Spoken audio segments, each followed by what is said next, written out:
Today is day 9, reading through the New Testament, New Living Translation, chronological order. Today's scriptures from the books of Matthew, Mark, and Luke. Mark chapter 3, verses 7 to 19. Heading, Crowds Follow Jesus. Jesus went out to the lake with his disciples, and a large crowd followed him. They came from all over Galilee, Judea, Jerusalem, Idumea, from the east of the Jordan River, and even from as far north as Tyre and Sidon. The news about his miracles had spread far and wide, and vast numbers of people came to see him. Jesus instructed his disciples to have a boat ready, so the crowd would not crush him. He had healed many people that day, so all the sick people eagerly pushed forward to touch him. And whenever those possessed with evil spirit caught sight of him, the spirits would throw them to the ground in front of him, shrieking, "You are the Son of God!" But Jesus sternly commanded the spirits not to reveal who he was. Heading, Jesus chooses the 12 apostles.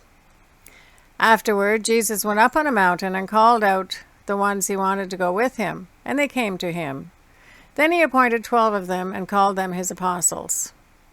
They were to accompany him, and he would send them out to preach, giving them authority to cast out demons.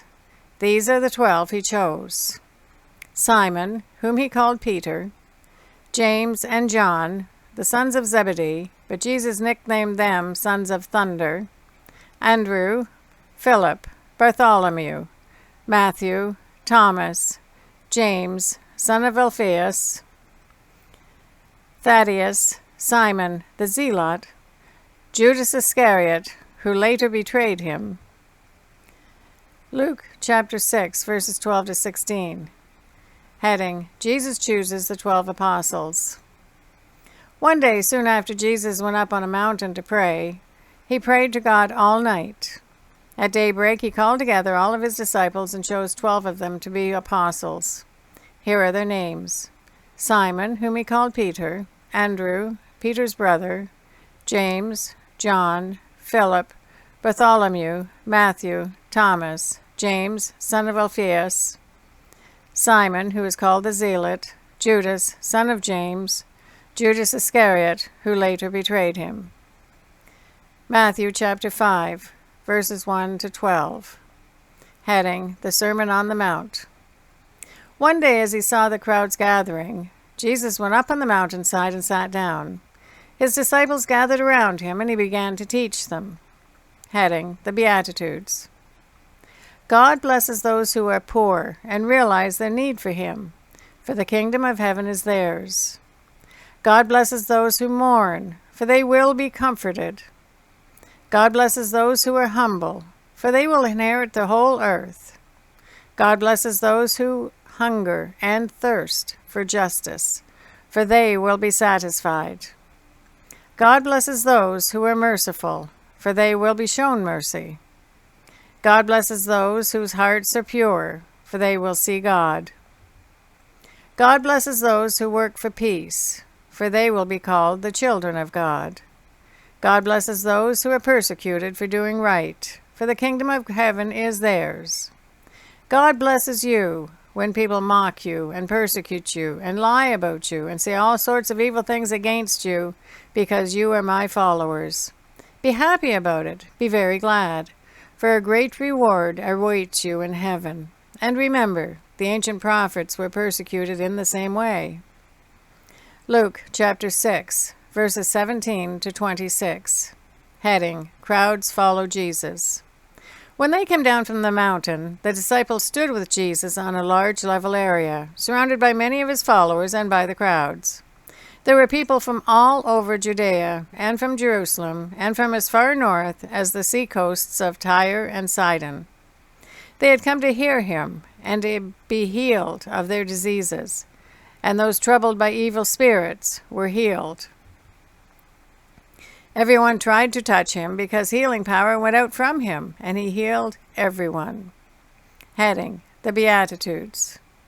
Then Jesus turned to his disciples and said, God blesses you who are poor, for the kingdom of God is yours. God blesses you who are hungry now, for you will be satisfied.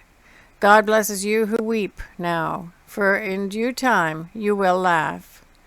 What blessings await you when people hate you and exclude you, and mock you and curse you as evil because you follow the Son of Man. When that happens, be happy. Yes, leap for joy, for a great reward awaits you in heaven. And remember, their ancestors treated the ancient prophets that same way. Heading: Sorrows Foretold. What sorrow awaits you who are rich, for you have your only happiness now. What sorrow awaits you who are fat and prosperous now, for a time of awful hunger awaits you. What sorrow awaits you who laugh now, for your laughing will turn to mourning and sorrow. What sorrow awaits you who are praised by the crowds, for their ancestors also praised false prophets. Matthew chapter 5, verses 13 to 48, heading: Teaching about Salt and Light. You are the salt of the earth, but what good is salt if it has lost its flavor? Can you make it salty again? It will be thrown out and trampled underfoot as worthless. You are the light of the world, like a city on a hilltop that cannot be hidden. No one lights a lamp and then puts it under a basket. Instead, a lamp is placed on a stand, where it gives light to everyone in the house. In the same way, let your good deeds shine out for all to see, so that everyone will praise your heavenly Father. Heading: Teaching about the law. Don't misunderstand why I have come. I did not come to abolish the law of Moses or the writings of the prophets. No, I came to accomplish their purpose. I tell you the truth. Until heaven and earth disappear, not even the smallest detail of God's law will disappear until its purpose is achieved. So if you ignore the least commandment and teach others to do the same, you will be called the least in the kingdom of heaven. But anyone who obeys God's laws and teaches them will be called great in the kingdom of heaven. But I warn you, unless your righteousness is better than the righteousness of the teachers of religious law and the Pharisees, you will never enter the kingdom of heaven. Heading: Teaching about Anger. You have heard that our ancestors were told, "You must not murder. If you commit murder, you are subject to judgment." But I say, if you are even angry with someone, you are subject to judgment. If you call someone an idiot, you are in danger of being brought before the court. And if you curse someone, you are in danger of the fires of hell. So if you are presenting a sacrifice at the altar in the temple, and you suddenly remember that someone has something against you, leave your sacrifice there at the altar. Go and be reconciled to that person. Then come and offer your sacrifice to God. When you are on the way to court with your adversary, settle your differences quickly.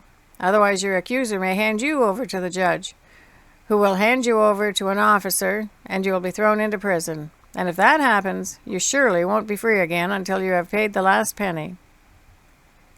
Heading: Teaching about Adultery. You have heard the commandment that says you must not commit adultery, but I say, anyone who even looks at a woman with lust has already committed adultery with her in his heart. So if your eye, even your good eye, causes you to lust, gouge it out and throw it away. It is better for you to lose one part of your body than for your whole body to be thrown into hell. And if your hand, even your stronger hand, causes you to sin, cut it off and throw it away. It is better for you to lose one part of your body than for your whole body to be thrown into hell. Heading: Teaching about Divorce. You have heard the law that says, a man can divorce his wife by merely giving her a written notice of divorce. But I say that a man who divorces his wife, unless she has been unfaithful, causes her to commit adultery. And anyone who marries a divorced woman also commits adultery. Heading: Teaching about Vows. You have also heard that our ancestors were told, you must not break your vows. You must carry out the vows you make to the Lord. But I say, do not make any vows. Do not say by heaven, because heaven is God's throne. And do not say by the earth, because the earth is his footstool. And do not say by Jerusalem, for Jerusalem is the city of the great king. Do not even say by my head, for you can't turn one hair white or black. Just say a simple yes I will or no I won't. Anything beyond this is from the evil one. Heading: Teaching about Revenge. You have heard the law that says the punishment must match the injury. an eye for an eye and a tooth for a tooth. But I say, do not resist an evil person. If someone slaps you on the right cheek, offer the other cheek also. If you are sued in court and your shirt is taken from you, give your coat too. If a soldier demands that you carry his gear for a mile, carry it for 2 miles. Give to those who ask, and don't turn away from those who want to borrow. Heading: Teaching about love for enemies. You have heard the law that says, love your neighbor and hate your enemy, but I say, love your enemies. Pray for those who persecute you. In that way you will be acting as true children of your Father in heaven. For he gives his sunlight to both the evil and the good, and he sends rain on the just and the unjust alike. If you love only those who love you, what reward is there for that? Even corrupt tax collectors do that much. If you are kind only to your friends, how are you different from anyone else? Even pagans do that. But you are to be perfect, even as your Father in heaven is perfect. Luke chapter 6, verses 27 to 36. Heading: Love your enemies. But to you who are willing to listen, I say, love your enemies. Do good for those who hate you. Bless those who curse you. Pray for those who hurt you. If anyone slaps you on one cheek, offer the other cheek also. If anyone demands your coat, offer your shirt also. Give to anyone who asks, and when things are taken away from you, don't try to get them back. Do to others as you would like them to do to you. If you love only those who love you, why should you get credit for that? Even sinners love those who love them. And if you do good only to those who do good to you, why should you get credit? Even sinners do that much. And if you lend money only to those who can repay you, why should you get credit? Even sinners will lend to other sinners for a full return. Love your enemies, do good to them, lend to them without expecting to be repaid. Then your reward from heaven will be very great, and you will truly be acting as children of the Most High. For he is kind to those who are unthankful and wicked. You must be compassionate, just as your Father is compassionate. Matthew chapter 6, verses 1 to 4. Heading: Teaching about giving to the needy. Watch out. Don't do your good deeds publicly to be admired by others, for you will lose the reward from your Father in heaven. When you give to someone in need, don't do as the hypocrites do, blowing trumpets in the synagogues and streets to call attention to their acts of charity. I tell you the truth. They have received all the reward they will ever get. But when you give to someone in need, don't let your left hand know what your right hand is doing. Give your gifts in private, and your Father, who sees everything, will reward you. That is the reading for day 9, reading through the New Testament.